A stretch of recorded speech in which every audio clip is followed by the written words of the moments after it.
여러분, 성경에 예수님께서 우리에게 주님을 따라오는 데 있어서 어떤 태도를 가져야 된다라고 말씀하신 경우가 여러 번 나옵니다. 그 중에 하나가 이제 오늘 우리 같이 성경을 연구할 누가복음 9장에 있는 말씀인데, 여러분, 그 이유가 주님께서 우리에게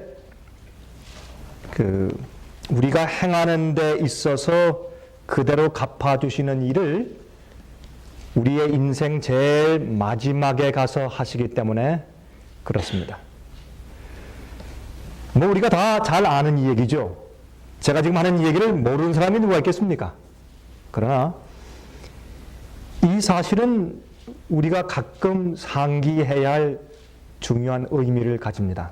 그 이유는 우린 가끔 우리가 어떤 일을 행할 때 당장 주님께서 우리에게 어떤 보상을 해주시거나 아니면 심판과 형벌을 내리실 것을 기대하는 경우들이 있습니다. 그래서 우리가 자주 실망합니다. 또 낙심하고. 하나님께서는 우리를 취급하실 때 당장 우리에게 일하고 행한 대로 보상하시는 그런 일을 하시지 않습니다. 만약 그렇게 하면 살아서 남아있을 사람들이 거의 없기 때문에 그렇습니다. 그렇죠? 아마 우리가 좀 잘못했을 때 한 번 경고하고 나중에 두 번 경고하고 한 번 경고할 땐 말로 하고 두 번째 경고할 땐 좀 어려운 일을 당하게 하시고 세 번째 경고할 땐 치명적인 상처를 입히시고 네 번째는 하늘에서 우박을 떨어뜨리시고 그러면 아마 우리 가운데 여기서 지금 앉아있을 사람이 거의 없을 것 아니겠습니까? 그래서 주님께서 우리에게 주시는 그 말씀 가운데 대부분이 우리가 주님을 따를 때 어떻게 어떠한 태도를 가지고 어떻게 살아야 된다, 그걸 자꾸 말씀하세요. 왜냐하면 여러분과 제가 가질 마지막 보상은 저 끝에 있기 때문에.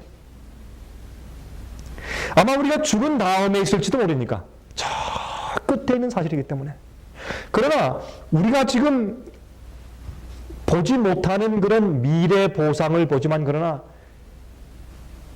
우리가 매일매일 살 때 저 뒤에 있는 주님께서 앞으로 어떻게 취급하실 것을 멀리 바라보고 사는 우리 마음속에 있는 그 태도가 매일매일 사는 우리 생활에서 얼마나 중요한지 모르기 때문에 주님께서 자꾸 그것을 강조하세요.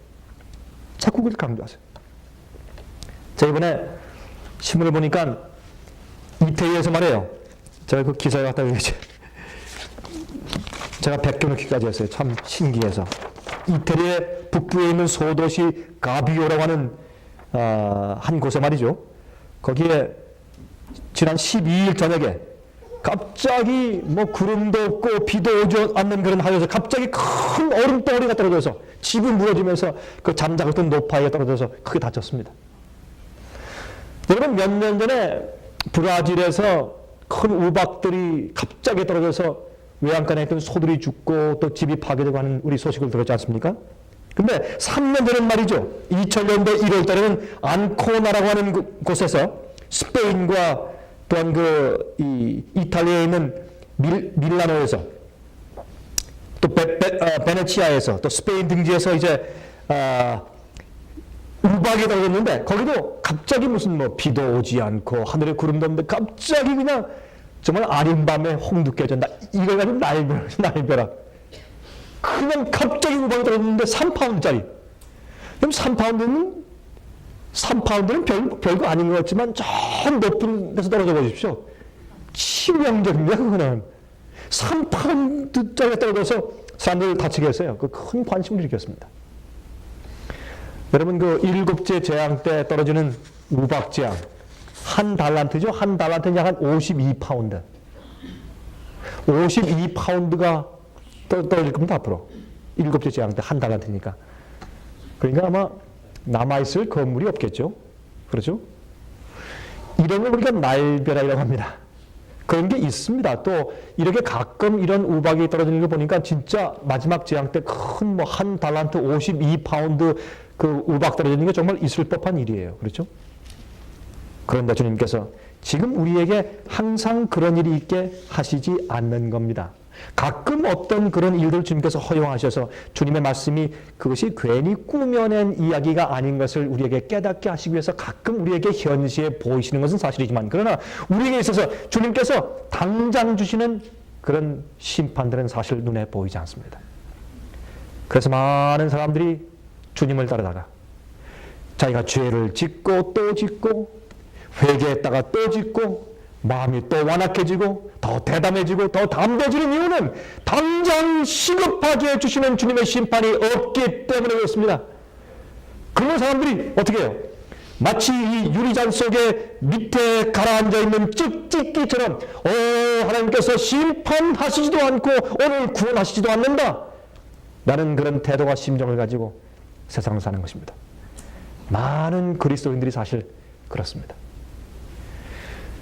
여러분, 그래서 오늘 우리에게 새해를 맞은 지 얼마 안 된 우리에게 다시 한번 지금 우리가 주님을 따라가고 있는 우리의 태도가, 주님과 함께 동행하는 우리의 태도가 어떠한 입장에 있는지 한번 주의 말씀을 좀 읽으면서 다시 우리 스스로 상기할 필요가 있다고 생각해서 제가 오늘 이 말씀을 좀 드리려고 하는 것입니다. 다 같이 누가복음 9장 57절부터 62절까지 읽겠습니다. 누가복음 9장 57절부터 62절입니다. 길을 가실 때 혹이 여짜오되 어디로 가시든지 저는 쫓으리이다. 예수께서 가라사대 여우도 굴이 있고 공중에 새도 집이 있으되 인자는 머리 둘 곳이 없도다 하시고, 또 다른 사람에게 나를 쫓으라 하시니 그가 그러되 나로 먼저 가서 내 부친을 장사하게 허락하옵소서.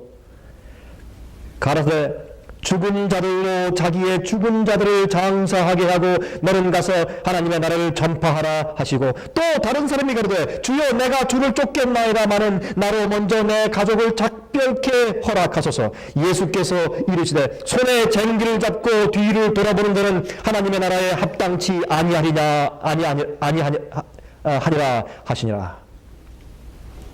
이게 참 흥미있는 말씀이십니다.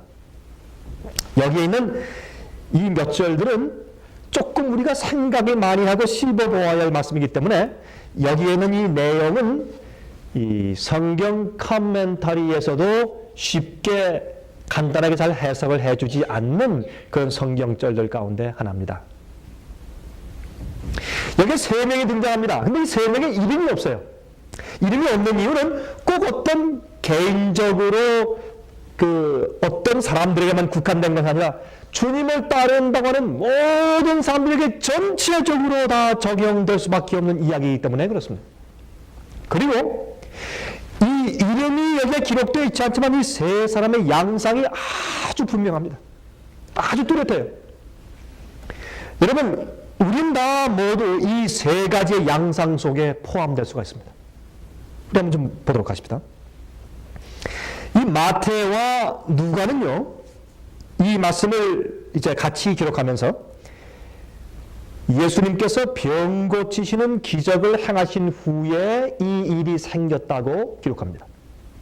다시 말해서 예수님께서 이 귀신 들린 남자 아이를 고치시는 기적을 행하신 다음에 이 일이 생긴 것으로 말씀하고 있습니다.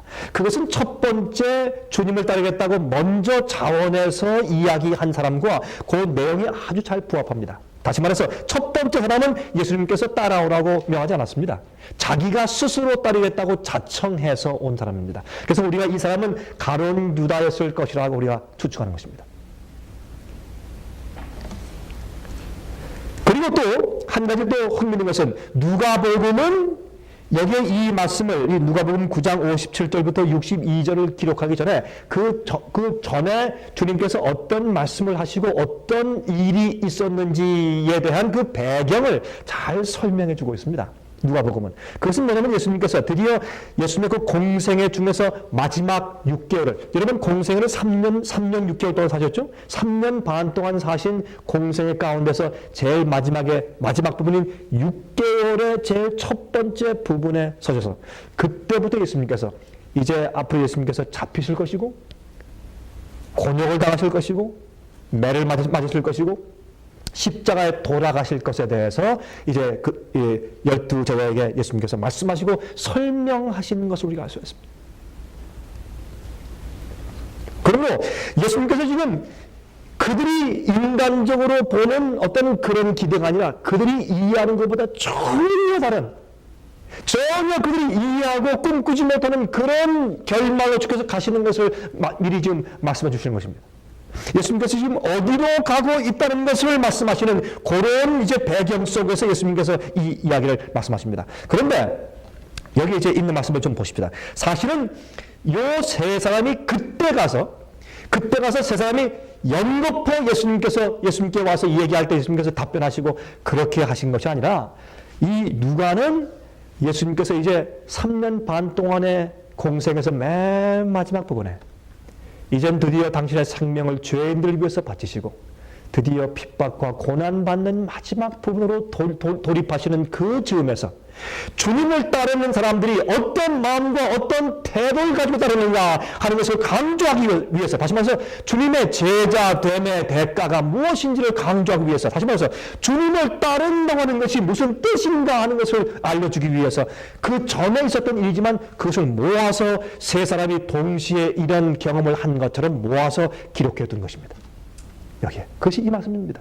그게 상당히 큰 의미를 갖는 것입니다. 우리 누가복음 같은 9장 43절부터 46절 보십시다. 사람들이 다 하나님의 위엄을 놓으려니라. 저희가 다 그 행하시는 모든 일을 기여길세 예수께서 제자들에게 이르시되 이 말을 너희 귀에 담아두라. 인자가 장차 사람들의 손에 넘기우리라 하시되 그랬습니다. 저희가 이 말씀을 알지 못하였나니 이는 저희로 깨닫지 못하게 숨김이 되었습니다. 또 저희는 이 말씀을 묻기도 두려워하더라. 46절 제자 중에서 누가 크냐 하는 변론이 일어나니 그들이 예수님께서 앞으로 어떤 경험을 하실지 전혀 이해하지 못했습니다. 그러므로 그들이 어떻게 했습니까? 누가 제일 으뜸이냐 하는 싸움이 계속 빈번했습니다. 아마 예수님의 집회 왔던 사람들 가운데서 아유 난 저 집회 다시는 안 간다. 그리고 돌아섰던 사람들이 많았을 겁니다. 왜? 누굴 보고? 베드로, 요한, 야고보가 맨날 싸우는 거 보고. 이게 사실이에요. 사실 그 말씀이 성경 기록되어 있지 않지만 예수님께 왔다가 주의 말씀은 참 좋은데 내가 그 밑에 있는 사람들 보니 꼬락서니 하고 보니 나 다시는 가고 싶지 않다. 입맛 다 버렸다 하고 돌아가서 다시 나오는 사람들 많았을 겁니다. 그러므로 여러분 주님께서 마지막 그 기회 마지막 때에 마지막 남은 6개월 시작할 때에 그때 주님께서 당신께서 돌아가실 것에 대해서 말씀하시는 겁니다. 그때의 12제자는 그러한 입장 속에서 싸움박질을 하느라고 정신이 없습니다. 자, 23절부터 26절 보세요. 지금 누가는 이 똑같은 장면을 다시 한번 반복해서 그 뒤에 말씀하시는 것인데 그 앞에 이렇게 말씀했어요. 보세요. 22절 보세요. 가라사르의 인자가 많은 고난을 받고 장로들과 대제사장들과 서기관들에게 버림받아 죽임을 당하고 제3일에 살아나야 하리라 하시고, 자 아까 있는 말씀처럼 주님께서 고난 당하실 것을 말씀하셨죠? 또 우리에게 이르시되 아무든지 나를 따라오려거든 자기를 부인하고 날마다 제 십자가를 지고 나를 쫓을 것이니라. 누구든지 제 목숨을 구원하자 하면 잃을 것이요 누구든지 나를 위하여 제 목숨을 잃으면 구원하리라. 사람이 만일 온 천하를 얻고도 자기를 잃든지 빼앗기든지 하면 무엇이 유익하리요 그랬습니다. 그리고 여기 있는 말씀은 아까 우리가 읽은 57절부터 62절까지의 말씀의 그 내용과 그 내용의 문맥이 똑같은 것입니다. 그리고 지금 우리가 알고 있는 세상에 대한 이 이야기는 주님께서 무엇을 강조하셨냐면 너희가 나를 따른다고 하는 그 의미가 무엇인지 아느냐, 지금 그걸 강조하기 위해서 여기 말씀을 기록하신 것입니다. 자, 이 말씀 시작할 때 이렇게 말씀해요. 57절에 길 가실 때에, 무슨 길 가실 때? 이게 무슨 뜻입니까? 길 가실 때.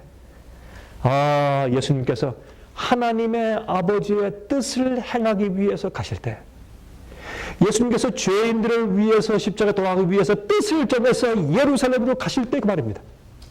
주의 말씀에 신실히 살기 위해서 뒤로 돌아오지 않고 가실 때에 세상 이익을 추구하지 아니하고 인간의 인기를 추구하지 아니하고 굳게 작정하신 길을 가실 때에 그런 말입니다.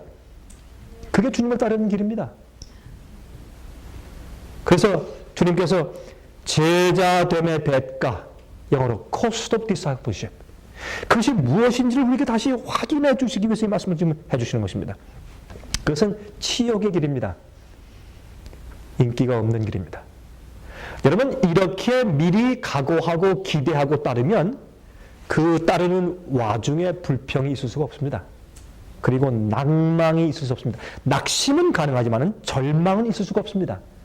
그러나 우리 사회에 가끔 절망과 낭망이 있는 이유는 주님을 따르는 제자됨의 대가를 먼저 각오하지 않고 따랐든지 아니면 건망증으로 잊어버리게 따르겠지. 그런 것도 잊어버려요. 그래서 낭망하는 것입니다. 그래서 낭망하는 것입니다. 여러분, 진리의 길은 인기 있는 길이 아닙니다. 알면서 왜 그러십니까? 알면서. 그렇죠? 여러분, 비행기가 활주로에서, 전 가끔 그 생각을 합니다.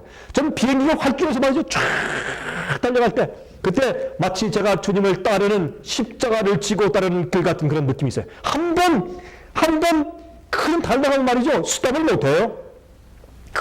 그냥 그 고속을 막 달려갈 때 말이죠. 그럼 기다리죠. 탑니다. 앉아있어요. 여러분, 타가지고 30분 어떤 날 40분씩 기다려요. 나중에 플랫폼을 떠납니다. 또 여기 틀어요. 또 앞에 또 비행기가 많이 있어요. 또 기다려야 돼요. 또 기다려서 차를 기다려서 이제 또 이 파일럿가 말합니다. 아, 우리가 이제 테이크업하는 순서가 7번째입니다. 5번째입니다. 3번째입니다. 아, 이제 다 please put on your seatbelt. Now it's time. 그러면 그 여승무원들도 다 앉아서 seatbelt 다 매고 그때 이제 출발합니다. 그 전까지 내릴 수 있어요. 그 전까지 내리려면 내릴 수 있어요. 그러나 일단 활주로에서 출발하면 that's it. 초이스가 없어요. 이미 작정한 것이 가는 겁니다. 그게 예수님의 생애였어요. 진리를 알고 주님을 따르는 사람들은 그렇게 해도 이왕 작정에 따랐으면 뒤로 돌아보지 말아야 돼요. 그걸 설명해서 세 사람 얘기를 지금 여기 성경에 기록하고 있는 겁니다. 왜 뒤로 돌아보세요? 왜 우왕좌왕하고, 왜 후회하고, 왜 기대에 어긋났다고, 왜 울고, 왜 낭망하십니까? 그거는 따르기 전에 내가 따를 때 어떤 대가가 올지를 헤아려 보지 않았다는 뜻입니다. 그건 잘못된 것이죠. 비행기 일단 떠나면 그냥 달려가서 빨리 가야 가속이 붙어서 뜨죠. 그게 뜨는 겁니다. 그래 우리가 하늘 가는 겁니다. 이 땅에서 머뭇거리는 비행기 치고 뜨는 비행기 한 번도 못 봤습니다. 이거 생각해보자면 한번 상상해보자. 쫙 가다가 이거 안 되겠다, 무섭다, 좀 속도 좀 줄여보세요. 뜨나 생존해보십시다. 뜨나 점점 더 빨리 가야지. 자, 그럼 우리 이 세 사람을 한번 좀 우리 현재 살고 있는 우리에게 맞춰서 한번 우리 해석을 좀 해보십시다. 성경은 옛날에 기록된 책이지만 오늘의 사는 우리를 위해서 더 많이 말씀했어요. 보십시다. 첫 번째 사람은 예수님께서 따라오라고 말씀하지 않았어요. 자기가 따르겠다고 자기가 자원해서 온 사람입니다. 그래서 이 사람은 가룟 유다예요. 근데 어떻겠습니까? 주님께서 어디로 가시든지 쫓겼습니다. 근데 마태복음 8장을 보시면 거기 있는 말씀 보면 이 사람은 서기관 중에 하나였다고 설명했어요. 서기관은 에스라가 나중에 이제 유대인들이 포로에서 잡혀갔다가 돌아오는 길에 에스라와 함께 새로 만든 하나의 이 지도층인데 율법을 해석하고 적용하는 그런 지도층 계급이었습니다. 그것이 서기관들이었어요. 서기관들. 여러분, 율법사들과 서기관들이 예수님 많이 반대하지 않습니까? 근데 이 서기관 가운데 하나였는데 그는 예수님의 가르침을 받고 감동을 받았어요. 이야, 참 굉장하다. 가르침을 받고 감동을 받았어요. 진리에 대해서 감동을 받았어요. 유다는. 그러나 주님께서 그의 마음속에 동기를 아시기 때문에 따라오라고 말씀하지 않았어요. 그가 자원했지. 또 예수께서 행하시는 기적을 보고 놀랐어요. 와, 참 정말 놀랐다. 놀랐어요. 감동했어요. 또 예수님의 인기를 보고 좋아했습니다. 이 정도면 역대 이런 분이 없었다. 감동했어요. 그러나 그는 예수를 따르는 일에 참된 대가가 무엇인지를 몰랐습니다. 그에 따르는 것은 충동적이었습니다. 여러분 이때 예수님의 그 대답을 한번 생각해 보세요. 예수님의 답변이 뭡니까? 여우도 굴이 있고 공중에 나는 새도 둥우리가 있는데, 그렇죠? 둥우리가 있는데 인자에게는 머리 둘 것도 없다. 근데 여러분 이것을 해석하셔야지 있는 그대로 받으시면 이건 틀린 말이에요. 아니 예수님께서 주무실 것이 없었어요? 있었어요. 여인들이 자기 것들을 많이 팔아가지고 예수님 뒤를 다 봉양했기 때문에 예수님께서 쉴 곳이 있었고 먹을 것이 있었어요. 그 말씀을 하신 게 아니에요. 여러분 우리가 먹을 거 있고 뭐 살 집이 있다고 삽니까? 아니죠. 마음의 평화가 중요하죠. 여러분 여우도 그저 하루 종일 다니면서 힘들었다가 집에 오면 누워 잘 수 있는 굴이 있어요. 자기만의 보금자리가 있고 자기만의 쉴 릴렉스할 곳이 있어요. 새들도요 하루 종일 먹일 찾다가 돌아와서 쉴 수 있는 보금자리 둥우리가 있어요. 그래 예수님께는 그것이 없었어요. 다시 말해서 예수님을 이해할 수 있는 사람들이 주위에 없었어요. 여러분 그런 경험 해보셨습니까? 마음 가운데 여러분만이 이해한 성경의 이해, 여러분이 느끼는 성령의 감동, 근데 내 옆에 있는 아내가 이해해 주지 못해요. 남편이 그것을 이해하지 못합니다. 자식이 이해하지 못하고 부모가 이해하지 못하고 주위에 있는 친척과 친구가 이해하지 못하고 어떤 때는 교우들이 이해하지 못해요. 여러분 그때 마음속에 있는 외로움과 고독을 이해하십니까? 그게 예수님의 외로움이었어요. 여러분 예수님께서 유다에게 말씀하기를 너는 지금 내가 원하는 것이 무엇인지 전혀 이해하지 못한다. 얼마나 외로운 길인지 아느냐? 그건 고독한 길이야. 세상이 이해해 주지 못하는 길이다. 그래도 따르겠니? 그렇게 말씀하시는 것입니다. 이것은 예수님의 생애 방향입니다. 삶의 방식이에요. 끊임없는 공격을 받는 것과 끊임없는 봉사를 말하는 것이고 세상에 지리적인 쉼은 없지만 오직 마음의 쉼만 있어요. 여러분도 그렇게 사는 것이 그래도 좋다 하시면 주님을 따르시기 바랍니다. 그래도 좋으면 주님을 따르시기 바랍니다. 아니면 떠나기 전에 이 비행기가 뜨기 전에 내리십시오. 내리면 되는 사람들. 왜인지 아세요? 마지막에 뜨려고 할 때 난 내려달라고 소리 지르면 큰일이에요. 탄 사람까지 문제입니다. 여러분 그것이 갈릴리에는 여러분 그 요한복음 6장 얘기고 갈릴리 그 위기 얘기예요. 마지막에 마음이 바뀌어서 마지막에 진리를 배반하면요 피해가 더 커요. 차라리 미리 하는 게 낫지. 여러분 이것은 이 땅에 살고 있는 모든 교회 모든 그리스도인들에게 적용하는 것입니다. 앞으로 머지않은 장래에 성경은 환란이 온다고 합니다. 마지막에 이 땅에 있는 모든 영혼들의 마음속에 주님을 내가 왜 따르고 내가 진리를 왜 따랐는지에 대해서 내가 왜 주님을 따르는지 참된 동기를 전부 폭로시키는 마지막 이 개국 이래 없던 환란이 임한다고 했습니다. 그때 마음속에 잘못된 동기가 폭로될 때 그것 때문에 우리 주위에 있는 사람들이 얼마나 큰 악영향을 미칠지 모릅니다. 그것을 주님께서 여기에 말씀하시는 겁니다. 대부분 포기하는 사람들은 어려워서 포기하죠. 시련 때문에 포기하죠. 왜요? 잘못된 기대를 가지고 출발했으니까. 잘못된 기대를 가지고 출발했으니까. 그렇죠? 그래서 첫 번째 사람에 대한 이야기로 주께서 우리에게 말씀하시는 것은 너희가 나를 따라오기 전에 제자됨의 대가가 무엇인지 먼저 다 헤아려 본 다음에 따라라. 그래서 말씀하시는 겁니다. 첫 번째로. 여러분 제가 이것을 가만히 생각해보니까 이런 생각을 해요. 그러면 이 땅에서 주님을 따르는 데는 주님을 따르는 일 그 자체의 행복과 만족이 있어야지 되겠더라고요. 그래 낙심하잖아요.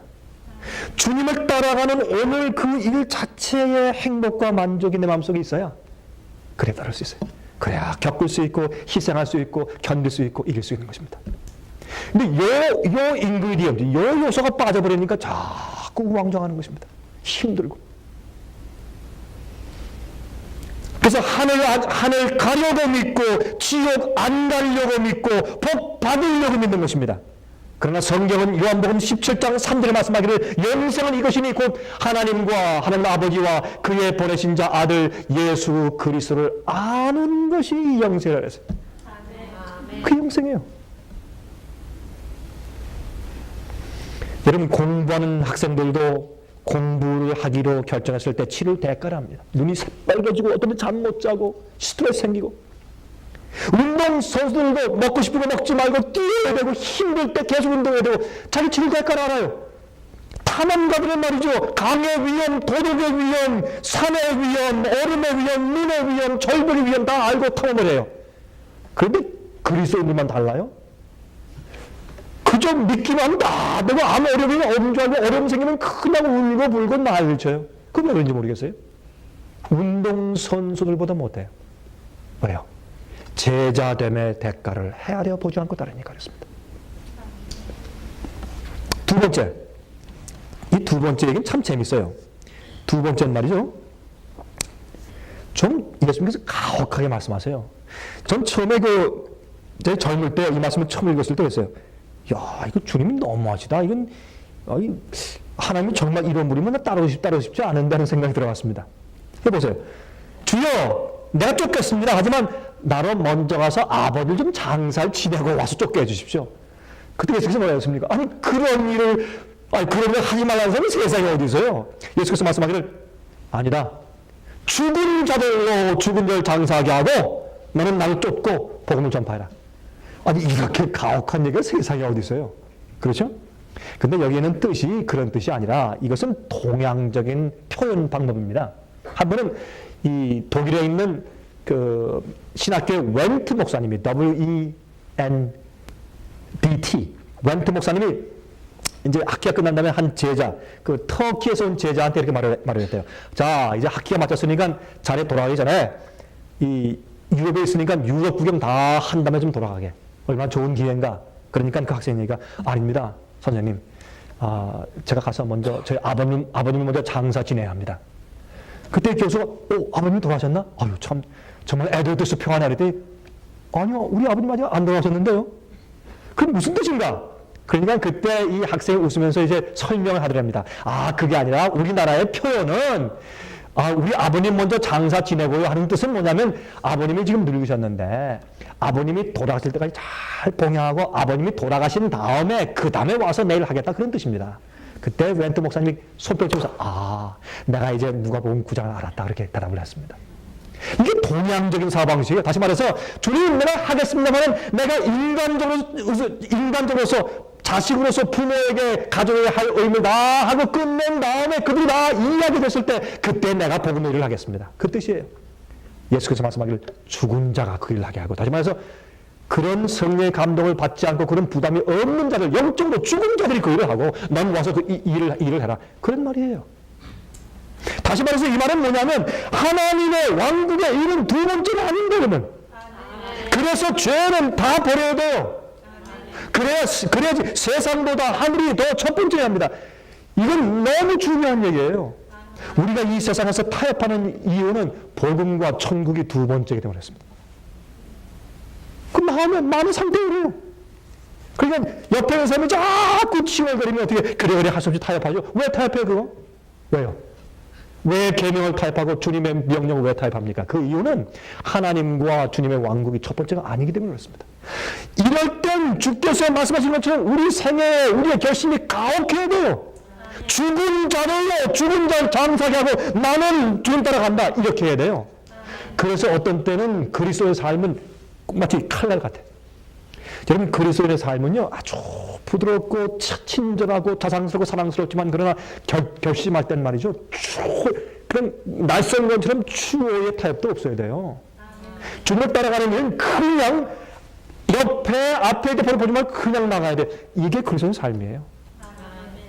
그래서 주님께서 이 말씀하실 땐 아주 가혹한 표현 가지고 말씀하신 것이에요. 누가 뭐라고 하든지. 그러니까 순교자가 가능했죠. 과거에 수많은 순교자들이 그래서 가능했죠. 예? 두 주인을 섬길 수 없는 것입니다. 성경에 말씀하기를 너희는 먼저 무엇과 그 나라와 또 무엇을요? 그 의를 구하라. 그러면 그 위에 이 모든 것을 너에게 더해줄 것이라 했습니다. 여러분, 그러면 우리가 주님의 의를 내 마음속에 이루기에 방해하는 모든 것들은 버리십시오. 여러분의 직업, 여러분의 사업, 여러분의 모든 친구 관계, 모든 것들, 여러분의 마음속에서 의를 이루게 하는데 방해되는, 저해되는 요소는 모든 다 버리십시오. 그게 주님을 따르는 것입니다. 이것을 주께서 강조하시기 위해서 두 번째 얘기를 여기 삽입하신 것이에요. 두 번째 뜻은 무슨 뜻입니까? 하나님의 왕국은 두 번째가 아니라고 말입니다. 혹독한 말씀이지만 여러분, 다시 말해서 나누어진 마음은 안 돼요. 100%의 헌신 마음. 여러분, 부자 법관 얘기를 아시죠? 예수께서 말씀하기를 그러나 너에게 한 가지 오히려 부족한 것이 있으니, 한 가지 오히려 부족한 것이 있으니 내가 가지고 있는 모든 것을 팔아 가난한 자들에게 주고 와서 나를 쫓으라. 그 말씀은 왜 그랬습니까? 그게 바로 그 요소가 그를 멸망시키는 요소이기 때문에 그때 그는 슬피 울며 갔습니다. 슬퍼하며 갔습니다. 그래서 주님을 따르는 일에 마음이 갈라져 있으면 안 됩니다. 이런 자들에게 주님께서 축복하십니다. 그리고 아십니까? 그렇게 살고 간 자들에게 마지막에 보상이 있습니다. 근데 그렇게 그런 마음을 가지고 이제 가는 동안에요, 보상이 안 보여요. 어제 우리가 모세 얘기 좀 공부했지 않습니까? 모세는요, 그 보상을 못 받았어요. 앞에 있는 보상을 바라보고 죽었어요. 그는 이 땅에 있는 가나안도 못 들어가고 죽었어요. 그는 40년 동안 미디안 광야에서 죽도록 고생했어요. 40년 동안 가나안 땅에 들어갈 수 없도록 준비 안 된 백성들과 함께 가기 위해서도 40년 동안 죽도록 고생했어요. 40년 동안 애굽에 살면서 왕들 그 찬스에 있었을 때 그것을 거절하고 나와서 80년 동안 죽도록 주님 따르면서 고통당하다가 십자가 지다가 그는 조용하게 누워서 잠들었습니다. 그 앞에서 어느 그리스도인 누가 감히 불평할, 감히 누가 입을 뻥끗할 수 있어요? 누가 감히 입을 열 수 있어요? 누가? 예?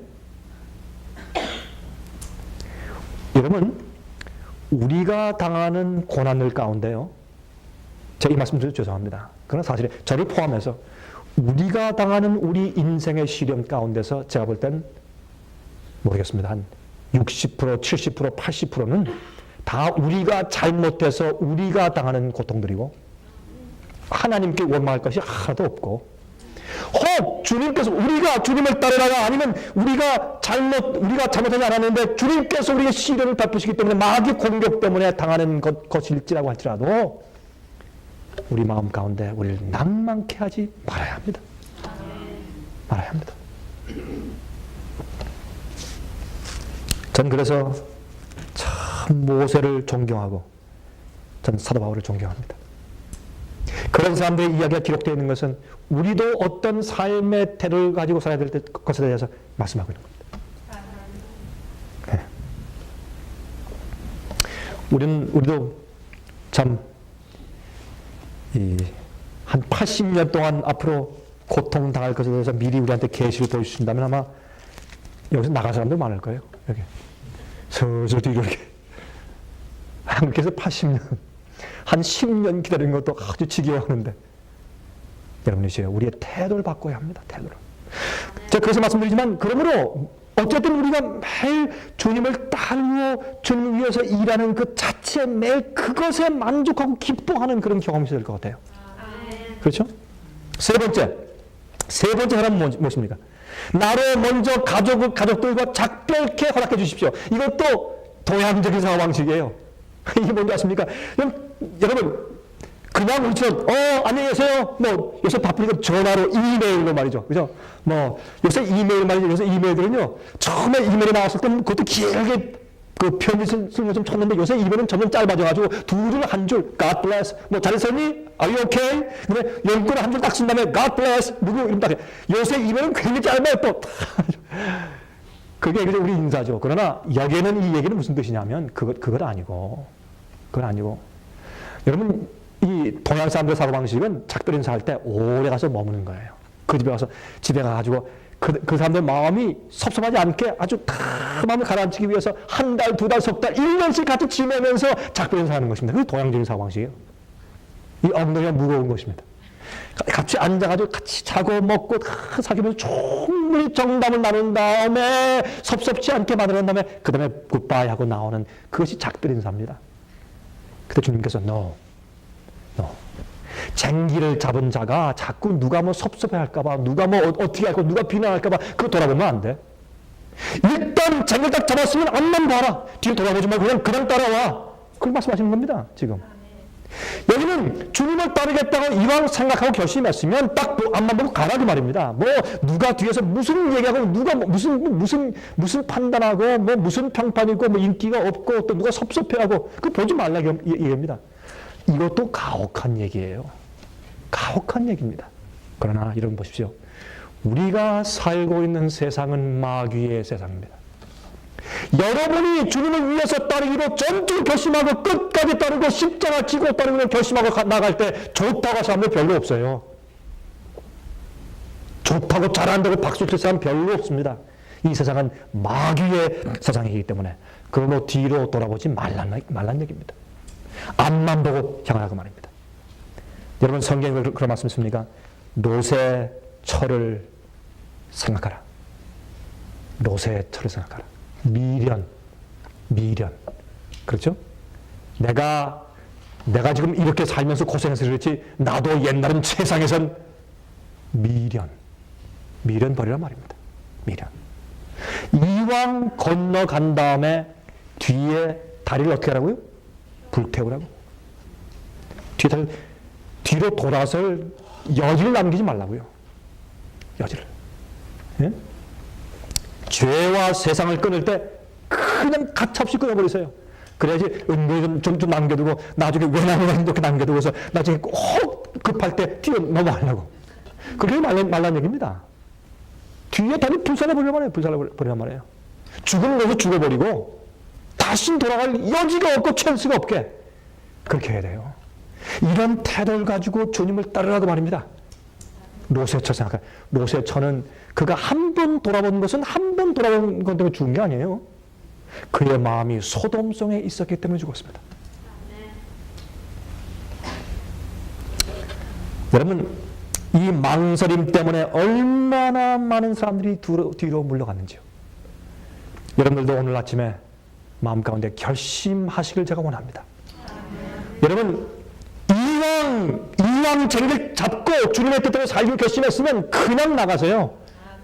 뒤돌아보지 마십시오. 왜 망설이십니까? 망설이니까 문제가 있어요. 망설이는 여러분 태도 때문에 옆 사람이 또 멸망해요. 그 망설임 때문에 망설임 때문에 노새 부인이 멸망당했어요. 롯이 머뭇거렸기 때문에 부인이 멸망당했어요. 그렇게 하지 마세요.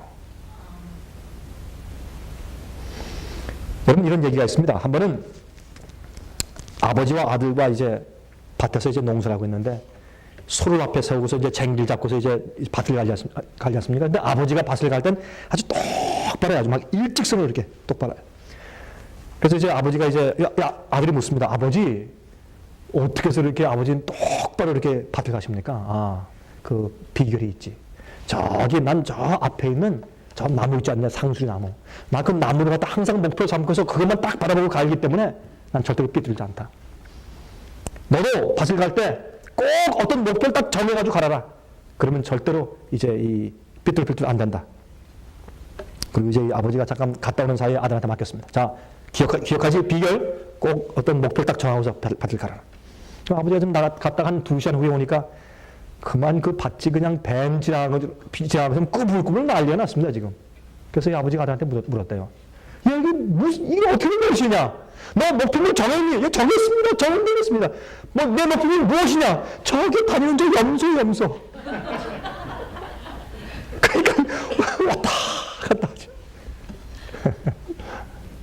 여러분, 제가 이 얘기를 들었을 때요, 참, 좋은 이야기라고 생각했어요. 우리가 그래요. 우리가요, 우리 목표가 아직도 옛날 동창이에요. 아유, 쟤는 그래도 지금 어떻게 사는데. 제 누동창 또 누구는 어떻게 사는데? 예? 내 사촌은 어떻게 하고 또 누구는 어떻게 하고 옛날 우리 교인가도 누구는 지금 무엇이 됐는데? 무슨 장이 됐는데?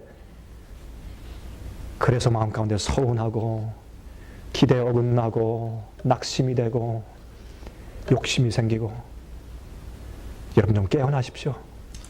깨어나십시오, 여러분. 예? 여러분, 예수님은 우리의 모범이십니다. 주님께서 길을 가실 때 세 명의 얘기가 나와요. 주님께서 길을 가실 때라는 말을 한 다음에 세 명의 얘기가 나와요. 예수님께서 마음을 정하시고 예수님을 향해서 가시기로 성경에 예언된 대로 아버지의 뜻대로 가시는 길에 세 사람의 이야기가 나와요. 이 중에 여러분들은 어디에 속합니까, 여러분? 누구에 속합니까? 예?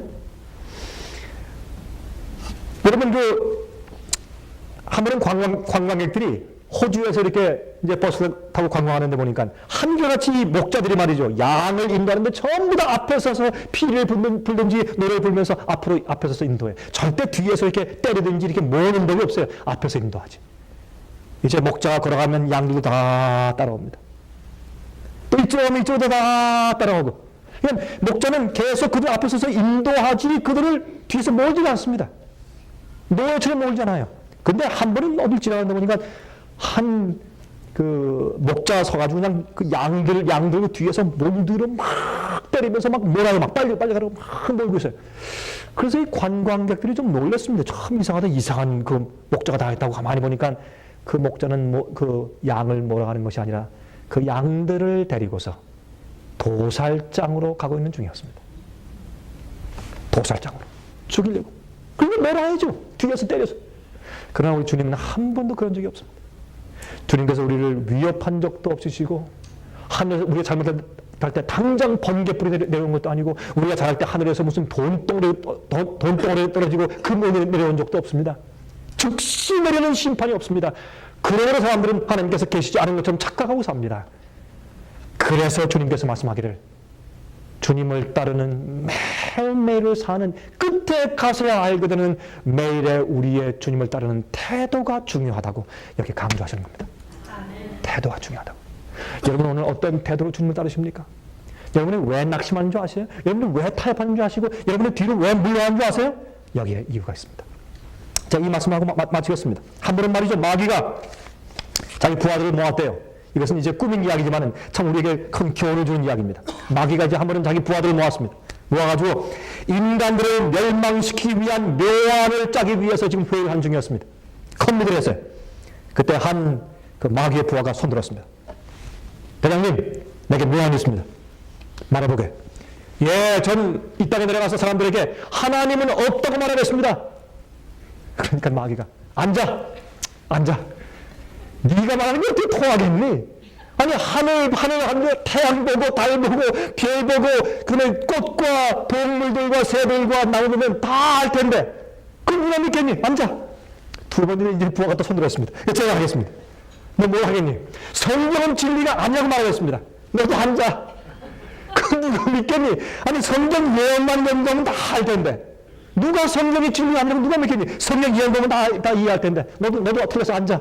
세 번째 이제 부하가 또 말했습니다. 손 들면서 제가 하겠습니다. 넌 무슨 아이디어가 있느냐? 예, 하나님께서 인간의 죄를 결코 용서하지 않으실 것이라고 말하겠습니다. 너도 앉아. 아니 그래서 십자가가 있는데 누가 그걸 안 믿겠니? 다 믿지. 그것도 안 돼. 그러니까 네 번째 부하가 손 들었습니다. 제가 하겠습니다. 넌 묘안이 뭐냐?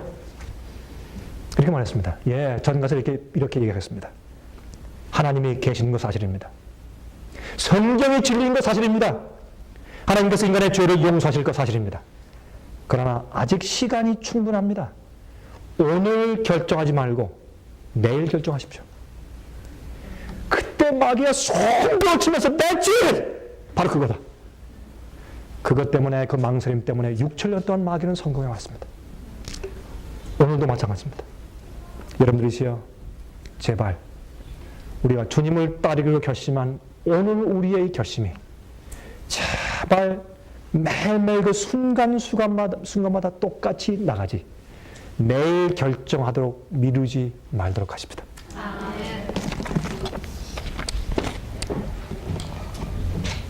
하늘에 계신 우리 아버지 우리 마음속에 주님의 성신을 많이 허락해 주셔서 우리가 매일 주님을 따르는 그 자체가 감격스럽고 즐겁게 해 주시옵소서. 가시가 많이 있고 어려움과 시련들이 있을지라도 이것은 주님을 따를 때 결심한 대가인 것을 알게 도와주시고 주님께서 가신 길대로 감사하며 따라갈 수 있도록 도와주시옵소서. 주님 머뭇거리지 않게 하셔서 우리 마음 가운데 마귀가 틈타 뒤로 물러가는 일이 없게 축복하여 주시옵소서. 살아계신 예수 그리스도의 귀하신 이름을 의지해서 간절히 기도합니다. 아멘.